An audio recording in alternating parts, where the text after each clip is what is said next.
Queremos saludar a todos nuestros radioescuchas, un abrazo muy grande, ya empezamos un mes realmente con temperaturas muy agradables. Mi nombre es Cecilia Marras, de Yo Soy Digital, y estoy con mis queridas amigas Trinidad Siles, Gabriela Osis y Liliana Masobrio, acompañándola una vez más en estos nuevos capítulos.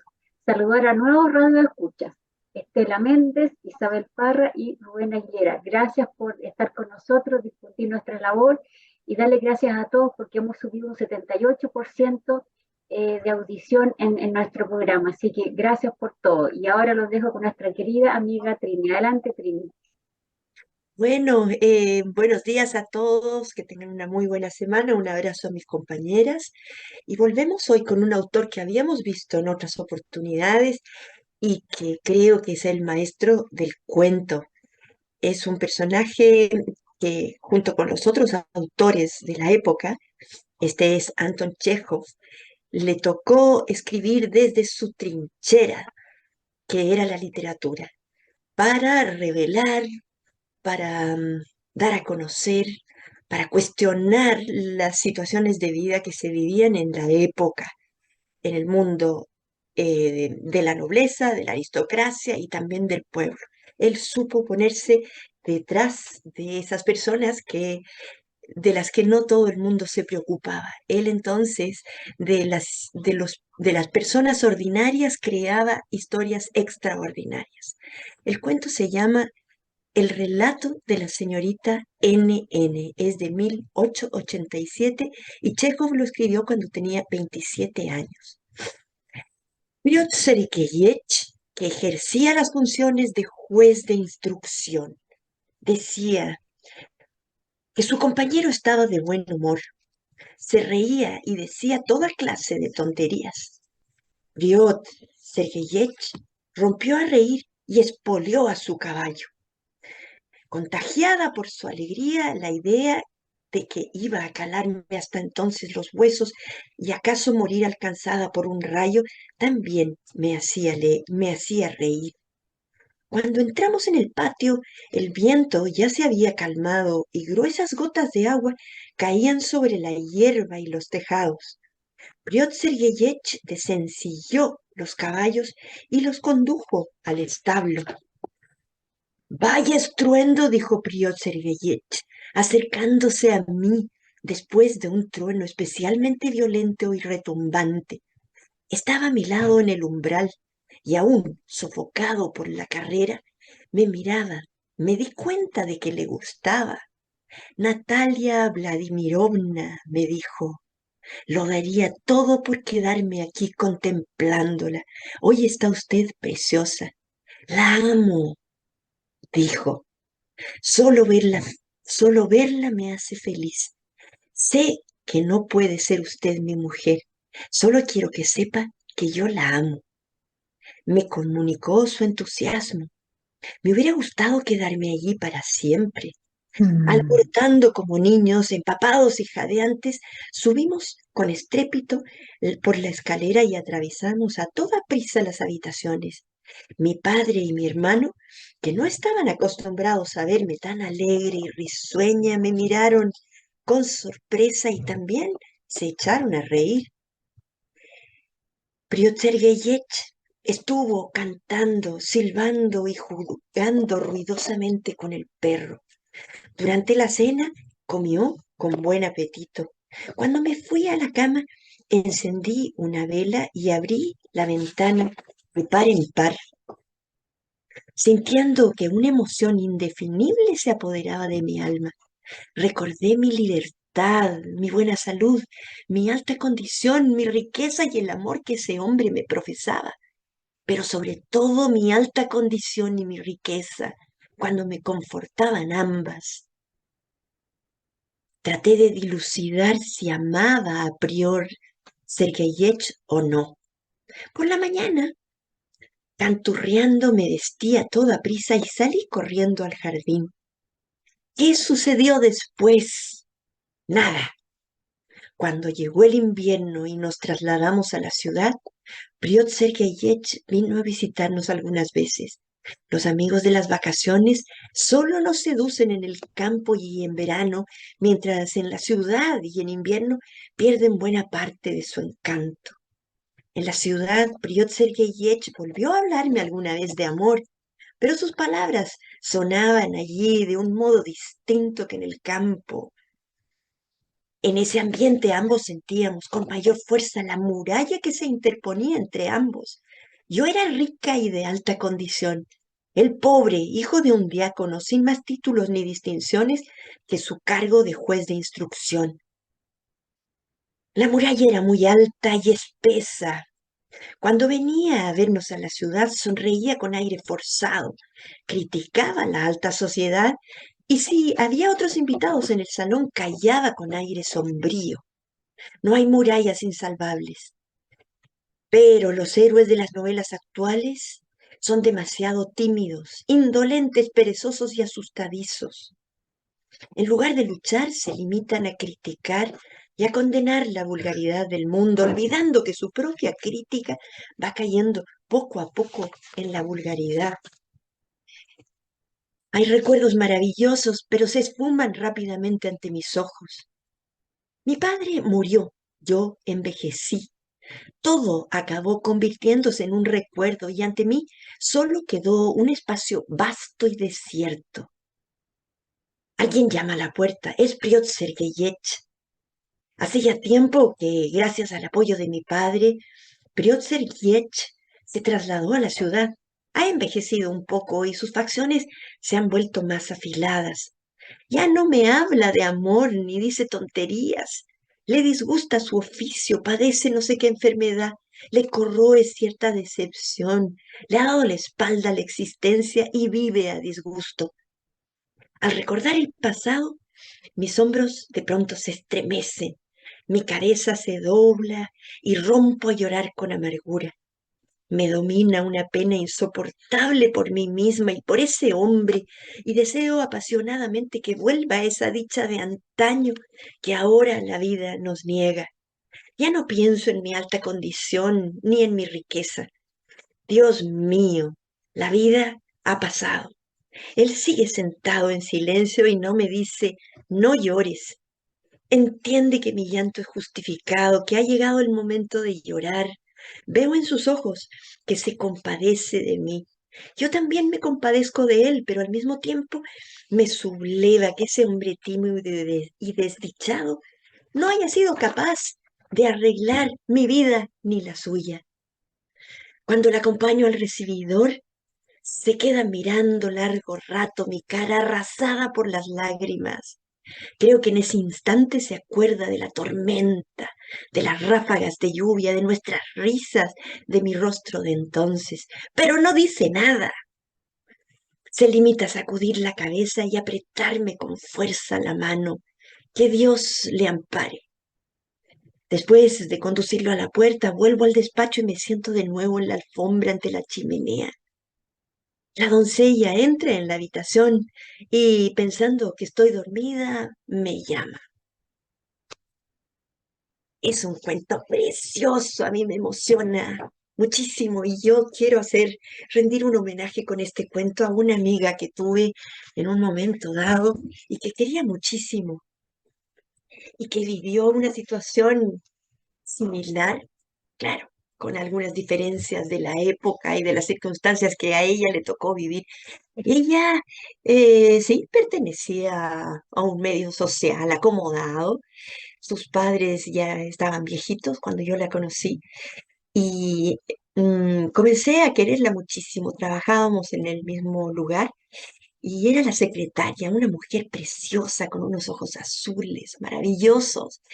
Y nos hicimos bien amigas, al punto que en un momento dado yo le pregunté, tratando de afianzar aún más la intimidad entre ambas, si por qué estaba soltera, por qué no se había casado. Ella ya tendría unos 48 años cuando la conocí. Y fue tan lindo como me lo contó, con la misma sensación de nostalgia y quizás incluso arrepentida de no haber tomado el toro por las astas en su momento, pero ya era tarde. Había perdido ese amor que había querido. Entonces le pregunté, ¿qué pasó? ¿Por qué no te atreviste? Y ella me contó con una frase que me lo dijo todo. Me dijo así, Trini, no me casé porque él tenía el refrigerador en el living.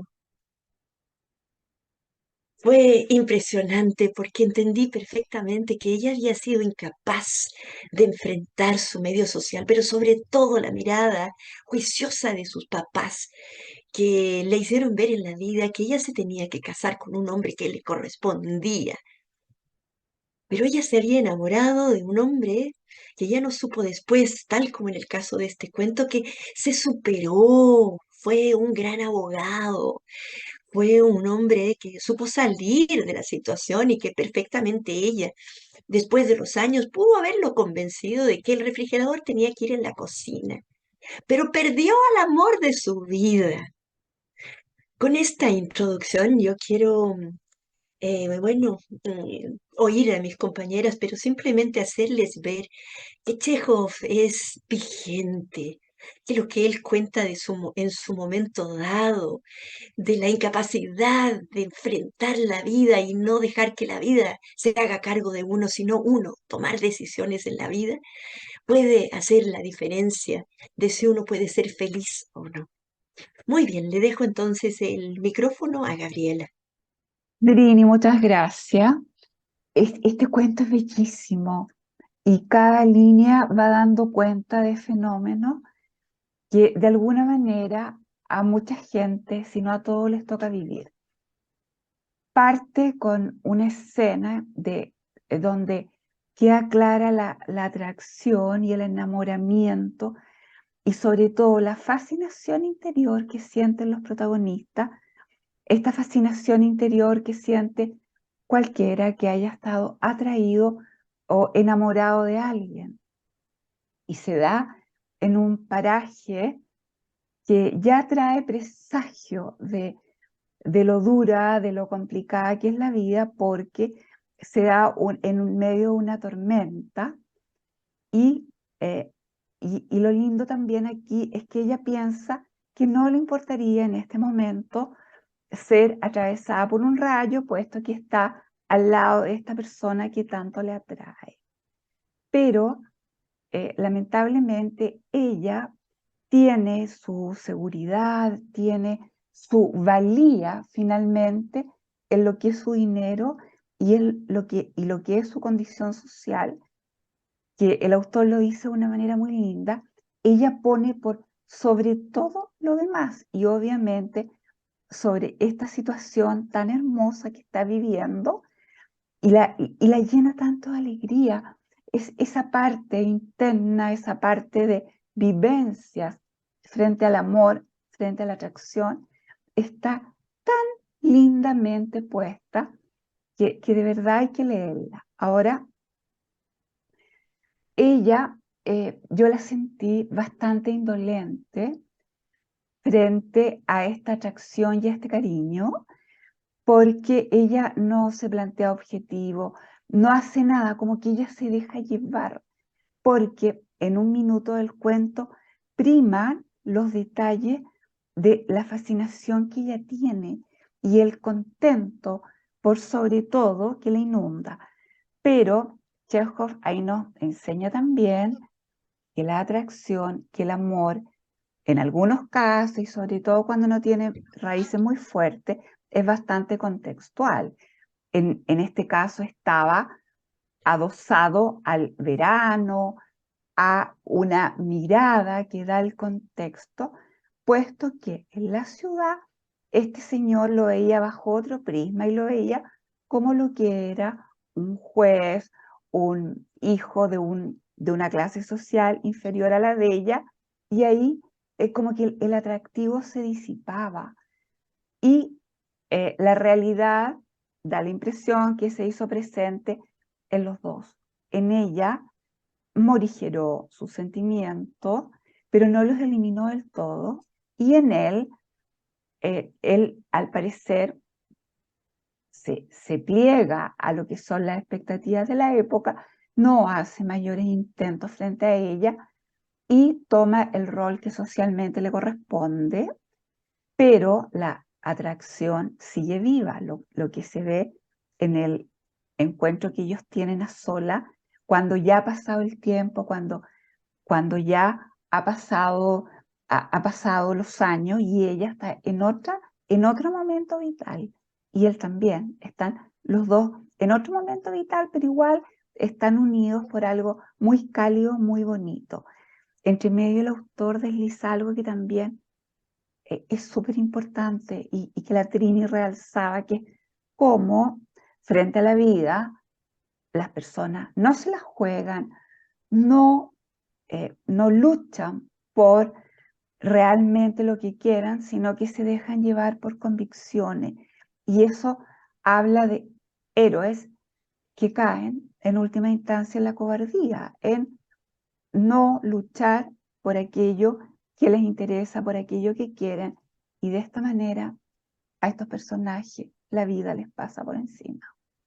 Y les ocurre algo que también se da en la vida, que es como la reacción y la pena profunda frente a las pérdidas, frente a las oportunidades que se dejan pasar, y podemos esto extrapolarlo a todas las revisiones de vida, a todas las vivencias de lo desaprovechado, que ya lo hemos revisado en otros cuentos y que es tremendamente doloroso. Y termina muy triste, con una protagonista sumida en lágrimas, vieja y muy consciente de lo que dejó pasar y que ya no hay vuelta. Llega un momento en que ya no hay vuelta. Triste. Y con esto esta tristeza se la va a entregar a la Vivi para que ella la elabore. Gracias. Claro. Sí, realmente es imposible negar la capacidad de la narrativa de Chekhov. Yo recordaba sus obras de teatro, ¿no? También que tanto nos han impactado una y otra vez, pero me impresionó desde el primer momento un título que incluye NN. O sea, un título, hemos leído muchos cuentos, yo no recuerdo haberme encontrado con algo así, no tuve el tiempo de indagar más, pero qué tremenda pista, ¿no? Relato de la señorita NN. Señorita, o sea que nunca se casó, nunca concretó supuestamente un amor, hasta lo que sabemos en el título, ¿no? Y NN, o sea, anónima, desdibujada, desconocida, ¿no? Y cuando uno piensa, lo ubica junto al autor y la fecha de escritura, 1887, uno piensa, claro, la condición de la mujer. Si era la mujer de clase baja, sometida a las exigencias del trabajo, de la familia, etcétera, etcétera, y la mujer de clase alta, como sería el caso de Natalia, ¿no? Nuestra protagonista, sometida a las exigencias de su condición de clase, de la vida en familia, de cumplir los protocolos, de asistir al padre y específicamente a la familia, que es lo que vemos que sucede a lo largo de su vida, ¿no? Entonces digo, qué tremendo anuncio nos está haciendo Chekhov desde un sencillísimo título. Y también nos está anunciando quién va a ser el narrador, o sea, va a ser nuestra señorita, que después conoceremos, que se llama Natalia, y que lo va a contar, como vamos descubriendo, a través de sus emociones, de sus percepciones, de sus sentimientos, que por supuesto están absolutamente ligados a Piotr Sergeyevich, que es su declarado amante. Y a mí me quedan dudas si realmente ella estuvo enamorada, porque aún la primera noche, bajo el efecto de ese encanto y de esas risas y de ese juego y de ese desenfado que les permitía el verano y la juventud y las vacaciones, ella se durmió pensando si lo amaba o no lo amaba, y dice que se durmió sin llegar a una conclusión. E inmediatamente estamos en la ciudad donde el filtro, ¿no? Los espejos para mirar, perdón, los anteojos para mirar han cambiado. Y a mí me hizo recordar a tantos amores de vacaciones que hemos vivido, que nos han contado, ¿no? Donde el momento del surgimiento es un momento en que estamos libres, en aquella época no, porque estaban vestidos hasta de pies a cabeza, ¿no? Pero en nuestras épocas, estar en la playa o estar en el campo con ropa más cómoda, más libre, y enamorarse de esa persona que se nos aparecía como alguien mágico.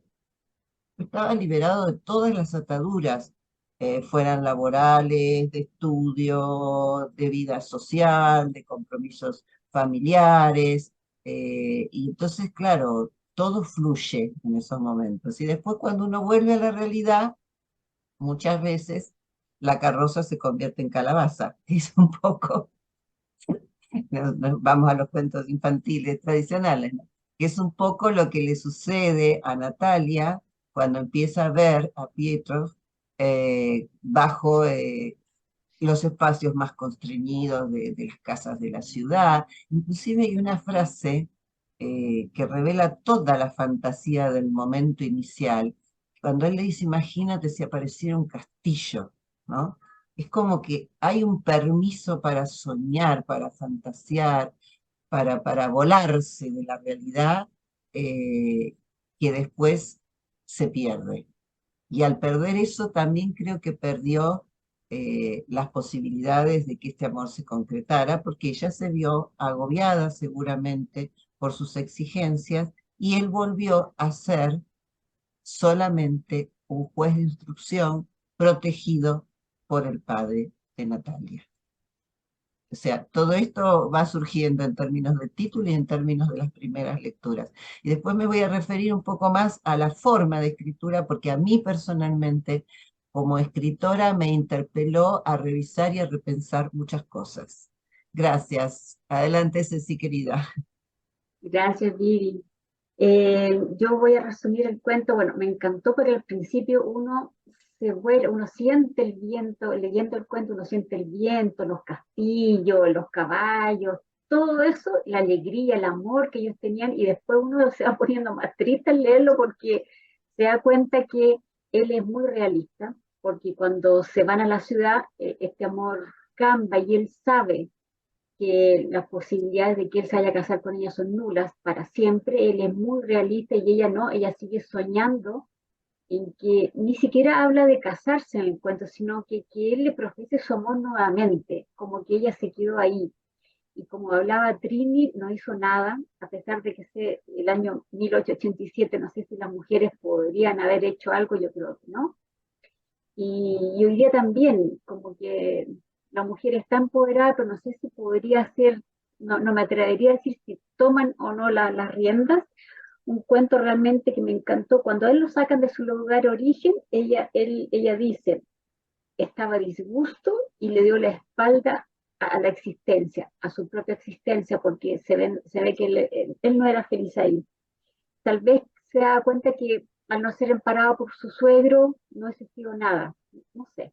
El amor no es todo y él está resignado y él al solo mirarle le dice que Dios la ampare es porque jamás va a pasar nada y ella tiene esa esperanza aún de que él pueda cambiar el destino de ambos. Así que es un cuento precioso, léanlo.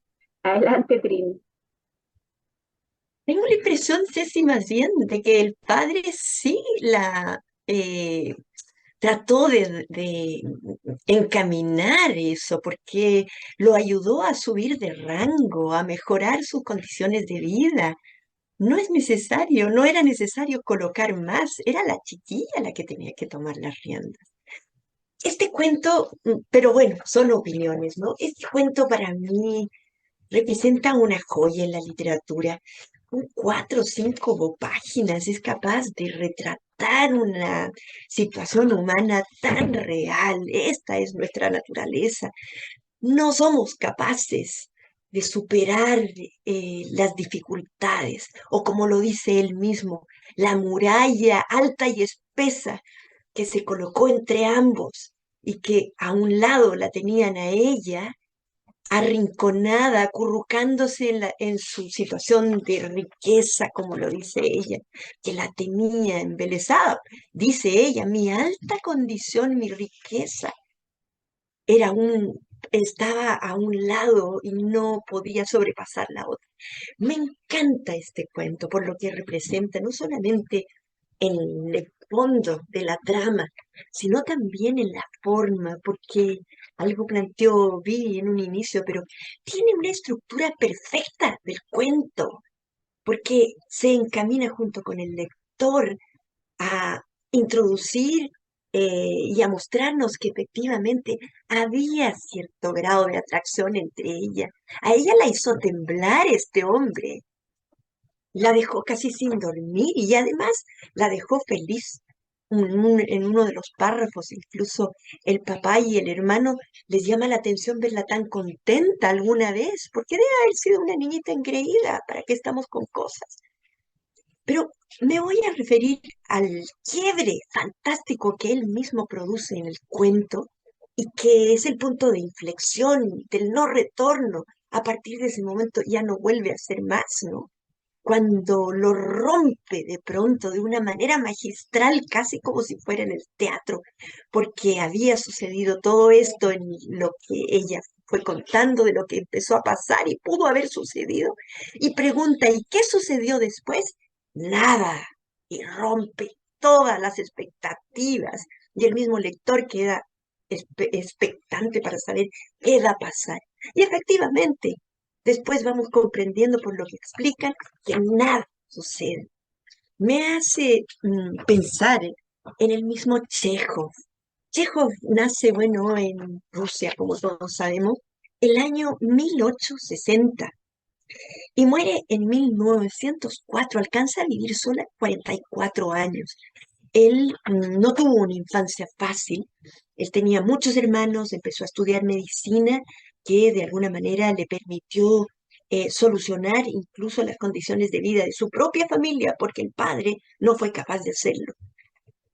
Pero este hombre no había tenido tampoco una experiencia de familia buena, sana, porque el padre era alcohólico, el hermano también, el hermano muere de tuberculosis. Y Chekhov, Anton Chekhov, también se contagia de la tuberculosis mientras atendía a sus pacientes. Y él no creía entonces en el matrimonio. Le tenía terror, terror a repetir lo que habían vivido sus padres. Sin embargo, cuando ya sabe que va a morir porque es médico, finalmente se da cuenta, a los 40 años, en 1900, recién conoce al amor de su vida, recién se enamora, pero tenía que tener 40 años cuando esto pasa. Entonces, de alguna manera, él puede haber experimentado esta misma sensación de que se le fue la vida sin amar. Sin embargo, él lo alcanzó a vivir y vivió apasionadamente una un amor muy certero, con una mujer emancipada que también era actriz, que a él le encantaba el teatro, distinta a las demás, pero con lo que pudo tener un grado de entrega fascinante. Este es un hombre increíble, es verdaderamente el que inventó la estructura del cuento, porque en tan pocas hojas recoge una experiencia de vida de la relación de pareja y sobre todo esa sensación de que se nos fue y ya no podemos recuperarlo. Ese arrepentimiento final en la vida en que ya no hay nada más que hacer. Muy bien, yo con esto cierro mi participación y le dejo nuevamente la palabra a Gabriela. Gracias, Trini. Quiero, en primer lugar, como profundizar tal vez, un poco tal vez algo que ya está dicho. Y en ese sentido yo creo que este cuento refleja vivencias que todos hemos tenido. Las ilusiones rotas, el corazón roto, las expectativas que te llevan a alturas internas, ¿no? De alegría, de contento, de esperanza, lo que ella tenía en la primera parte del cuento. También como de volar de fuera de la realidad. aunque yo coincido con Viviana, ella no, de haber estado tan enamorada, a lo mejor ni siquiera enamorada de este señor, pero vivió este tipo de cosas y me refiero a eso, al plano amoroso y tantos otros planos donde los seres humanos ponen su esperanza, su alegría, su expectativa y se puede aplicar esto que la Trini destacaba. ¿Y qué sucedió después? Nada. O sea, es inherente a la condición humana. El cuento deja esta reflexión sombría y refleja estos momentos que todos hemos vivido alguna vez. Y el segundo tema que quiero rozar es como, tiene que ver con el escenario donde se da el cuento, donde se describen fenómenos climáticos maravillosos, ráfagas de lluvia, ráfagas de viento, gotas sobre la cara, gotas en el pelo, sensaciones que hemos ido perdiendo en virtud del cambio climático. Yo pensaba, ¿cuántos años que no vivo estos fenómenos de la naturaleza que él describe, que antes en nuestro país eran parte de cada invierno? Entonces, también a mí en lo personal me dejó una añoranza por el clima perdido, o sea, hasta eso aparece como una condición de algo que no está y que esperemos que algún día pueda volver. Lo veo difícil, pero sepa Dios cuándo vamos a volver a experimentar nubes en el cielo, ráfagas de lluvia, agua en nuestros cabellos. Bien, con esto le dejo el análisis a Viviana. Gracias, Gaby. Antes de meterme en lo otro, eh, yo vengo de un país donde la lluvia sigue dándose y donde se pone todo oscuro de repente. Y no saben la tremenda añoranza que uno siente. O sea, llegado a determinado momento del verano, le pasa lo mismo a mi hijo, ¿no? Nos levantamos en la mañana para mirar y, no sé, una gotita de agua. Y hace poco escribí un cuento sobre ese tema, sobre la ausencia de nubes. Así que comparto el sentimiento, ¿no? Ahora, volviendo a nuestro escritor maravilloso que nos ha inspirado tantas cosas divergentes, ¿no? Porque hasta el cambio climático ha entrado en este programa. Eh, a mí, el nada, que han detallado compañeras, también me impactó, porque tomando en cuenta la forma del cuento, tenemos, como dijo Trini, 4 o 5 páginas y en la tercera aproximadamente aparece ese nada que nos sacude y que nos da a entender hasta el desenlace, ¿no? Pero hay unos nada anteriores que también me llamaron la atención, porque en un mismo párrafo aparece 3 veces la palabra nada y revela los sentimientos de él. Él le dice, no pretendo nada, no necesito nada, no diga nada, no me conteste. O sea, él no esperaba nada de ella. Él solo quería amarla, yo diría hasta desde una actitud contemplativa, porque la belleza del verano, ese tránsito del verano intenso y luminoso a ese verano, como describían mis compañeras, de lluvia y de viento, en todo momento la vio bella, la vio hermosa, la vio feliz, la vio tal vez en un estado, como bien nos señalaba Trini, que sorprendió a toda la familia. O sea, evidentemente nuestra amiga Natalia no era tan expresiva como se manifestó con él, ¿no? Y también la fuerza del uso de las palabras, así como en ese párrafo el nada se repite, en las primeras páginas lo que se repite es la referencia a reír, riendo, sonriendo, ¿no? Alegría, juego, Pietro corriendo por la casa, jugando, un mundo maravilloso, un mundo de libertad. Y acá creo que corresponde hacer mención a que en los textos, en las narrativas de Chekhov, primaban más las atmósferas muchas veces que el propio relato. Y acá las atmósferas son de una fortaleza y de un contraste que a uno lo sacude. La primera parte, además les decía, como escritora me impactó el recuperar las imágenes sensoriales, lo que se sentía, lo que se olía, lo que se veía. Es decir, como nos decía Ceci al principio, uno se sentía instalado en ese espacio, ¿no? Con esa lluvia, con ese olor a heno mojado, con ese olor a tierra mojada que en general precede a las tormentas. Y eso me fascinó, y justamente yo los martes ahora hago mi curso de escritura y se lo comentaba a mis compañeros. eh, a veces los escritores actuales escribimos bajo la urgencia de manifestar, contar lo que nos pasa, lo que vemos, lo que sentimos, y nos olvidamos de toda esta maravilla que hacen los textos, ¿no? Hoy los textos son más despojados, tal vez van más a contar acciones, a contar sucesos, y vamos perdiendo esta maravilla, que no hace que se deje de contar. Siento que se cuenta aún con más intensidad.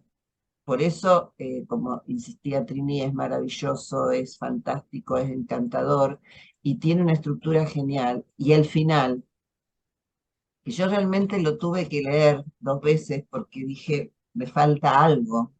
Después me di cuenta, no, soy yo la tonta que interpreta la fuerza de ese final cuando dice, ella se tira en la alfombra, creo que agobiada por, por todo lo que se había dado cuenta que le había sucedido, todo lo que había perdido, todo lo que había transitado y no había vivido. Yo creo que ella sintió que no había vivido. Entonces se deja ahí caer sobre la alfombra y dice, la doncella entra en la habitación y pensando que estoy dormida, me llama. O sea, la devuelve a esa realidad de la que estaba intentando escaparse. Así que bueno, muchas gracias por el cuento, muchas gracias a los lectores por estar con nosotros y a mis compañeras por seguir haciendo este programa tan hermoso. Adelante, Ceci. Gracias, chicas. Me encantó el tema que sacó Gaby del clima porque cuando llueve yo me salgo a mojar. Es súper sencillo, porque hoy, ahora no hay lluvia. Una pequeña acotación. A mí me llamó la atención una frase que ella dice, ni siquiera trataba de comprenderme a mí misma y de saber qué esperaba ella de su vida o de ella misma y qué pretendía de la vida. Yo pienso lo que decía Trina, una chica acomodada, sabía que tenía riqueza, buena salud, no tenía mayores apremios, pero tampoco ella hizo nada por saber qué esperaba de sí misma, de su espiritualidad o aprender algo. Me dio la sensación que estaba como pasando por la vida, como que el autor tampoco dice si ella hacía algo, algunas cosas interesantes que en esa época las mujeres hacían, como tejer, bordar, caridad, muchas cosas, como que el tiempo pasó.